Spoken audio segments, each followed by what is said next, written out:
বাসনা বেরায়। এরপরে আমি দিয়ে দিব গোটা জিরে, 5 ফোড়ন।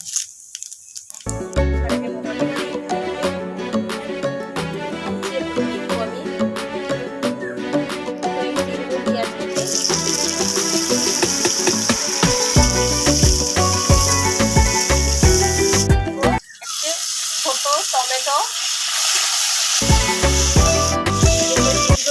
আলু বেগুনের ভাজা,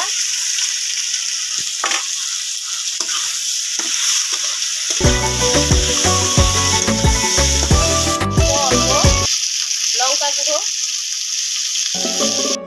দিয়ে দিব, পরিমাণ মতো হলুদ গুঁড়ো,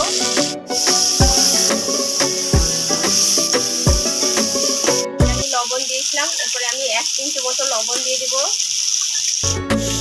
আলু বেগুন যখন এরকম বড়ি দিয়ে কোনো রেসিপি করবেন, তাতে একটা টমেটো দিয়ে দিবেন, তার টেস্টটা দ্বিগুণ বাড়িয়ে দেয়। এবার দেখবো খালি অল্প 1 চামচের মতো জল, ঢাকনাটা রেখে দেবো।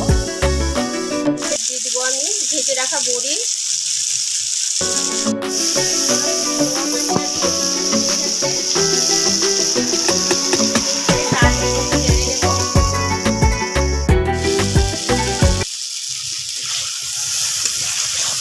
একটা ঢাকা যাবে না, এরকম উল্টে পাল্টে আমি ঢাকনা চাপিয়ে ভেজে নেব।